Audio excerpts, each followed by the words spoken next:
Halo, Assalamualaikum warahmatullahi wabarakatuh. Teman-teman, perkenalkan nama saya Yusiris Daini. Saya dari program studi akuntansi. NIM saya 29020500014 dari Fakultas Ekonomi Bisnis. Di video kali ini saya akan mempresentasikan dari mata kuliah Manajemen Pemasaran dan Promosi dari dosen pengampu yaitu Dr. Haji Imam Muhtadin SE MSI. Pertama, yaitu saya akan menjelaskan pengertian pasar, pemasar, pemasaran, dan manajemen pemasaran. Pasar adalah tempat untuk melakukan transaksi jual beli. Pemasar adalah seseorang yang bekerja di bidang pemasaran memiliki pengetahuan dalam konsep dan prinsip pemasaran agar kegiatan pemasaran dapat tercapai sesuai dengan kebutuhan dan keinginan manusia, terutama pihak konsumen yang dituju. Pemasaran adalah aktivitas dan proses menciptakan, mengkomunikasikan, menyampaikan, dan mempertukarkan tawaran yang bernilai bagi pelanggan, klien, mitra, dan masyarakat. Manfaat dan kegunaan manajemen pemasaran. Yang pertama, meningkatkan kepuasan pelanggan. Yang kedua, meningkatkan keuntungan. Yang ketiga, menciptakan permintaan di pasar. Yang keempat, citra produk yang baik. Yang kelima, memenuhi ekspektasi konsumen. Pengertian dan faktor-faktor yang mempengaruhi lingkungan pemasaran. Lingkungan pemasaran adalah para pelaku dan berbagai kekuatan yang berada di luar pemasaran yang mampu mempengaruhi kemampuan usaha atas suatu perusahaan dalam meraih tujuannya. Terdapat faktor yang mempengaruhi lingkungan pemasaran. Yang pertama, lingkungan pasar, yaitu tempat terjadinya transaksi antara pembeli dan penjual secara keseluruhan. Yang kedua, lingkungan organisasi, lingkungan terdekat atas suatu produk seperti divisi, departemen, kantor, dan berbagai saluran perusahaan lainnya.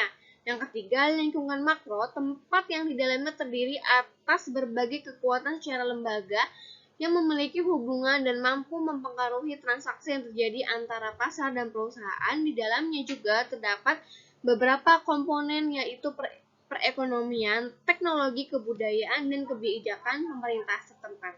Yang keempat, lingkungan ekstra, di mana lingkungan yang sulit untuk diperkirakan oleh perusahaan. Yang kelima yaitu lingkungan pemasaran internal. Strategi dan segmentasi pasar atau the market atau segmentation strategi. Segmentasi pasar adalah sebuah strategi yang dilakukan oleh perusahaan untuk membagi kelompok konsumen ke beberapa kategori seperti kebutuhan, karakteristik, maupun perilaku yang berbeda di dalam suatu pasar tertentu. Pertimbangan yang dapat mempengaruhi strategi dan segmentasi pasar, luas dan pertumbuhan segmen pasar, struktur pasar, dan tujuan dan kapasitas perusahaan. Sekarang yaitu ada marketing mix atau bauran pemasaran. Marketing mix adalah strategi pemasaran yang dapat menentukan kesuksesan perusahaan dalam mengejar profit atau keuntungan maksimal. Strategi ini menggunakan semua alat pemasaran dalam perusahaan yang dikenal dengan konsep marketing mix 7P, yaitu produk, price yaitu harga, promotion promosi, place tempat, people orang, proses yaitu produksi, dan physical evidence. Menurut saya, tidak ada produk yang tidak menggunakan marketing mix ya, karena membutuhkan produk, price promotion, place people, process, dan physical evidence. Komponen marketing mix. Yang pertama ada advertising atau iklan, presentasi atau promosi berbayar untuk sebuah barang atau jasa. Iklan merupakan salah satu alat promosi yang paling umum digunakan bisnis untuk menyampaikan informasi tentang sebuah produk, serta menumbuhkan minat konsumen terhadap produk yang ditawarkan. Advertising bisa dilakukan dengan media digital, menjangkau jutaan pelanggan secara lebih efektif dan efisien, yaitu melalui sosial media, Google Ads, dan lain-lain. Nah, berikut contohnya iklan billboard dan videotron. Ada iklan sosial media juga, yaitu Instagram, Facebook, dan di Google Ads juga kita bisa beriklan. Lalu bisa posting-posting juga iklan di e-commerce atau di saluran TV, iklan juga bisa ya. Dan yang kedua ada personal selling, di mana personal selling merupakan teknik promosi di mana penjual akan mendatangi pelanggan dan berinteraksi dengan pelanggan secara langsung. Ketika pihak penjual melakukan personal selling, mereka harus bisa memanfaatkan produk yang dijual sebagai solusi bagi masalah pelanggan. Salah satu contoh personal selling dapat dilihat di counter kosmetik di departemen store ya, yaitu kayak seperti di Ramayana ataupun di lainnya. Yaitu ada sales promotion, di mana sales promotion merupakan insentif jangka pendek yang dilakukan oleh pihak penjual agar pelanggan segera melakukan pembelian produk.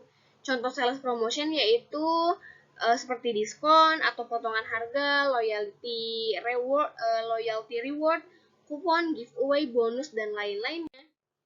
Yaitu ada publicity atau public relation, di mana public relation ini merupakan proses untuk mempertahankan citra baik serta membantu membangun hubungan yang menguntungkan antara perusahaan dengan pelanggan atau pihak yang bekerja sama dengan perusahaan Anda. Melalui public relation, perusahaan dapat membangun cerita yang menarik untuk mempromosikan image yang baik di pasar. Contoh kegiatannya yaitu seperti acara khusus mensponsori kegiatan amal, seminar, ataupun yang lainnya.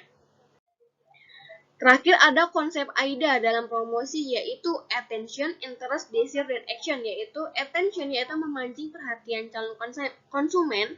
Yang kedua interest yaitu membahas permasalahan calon konsumen untuk menarik minat mereka.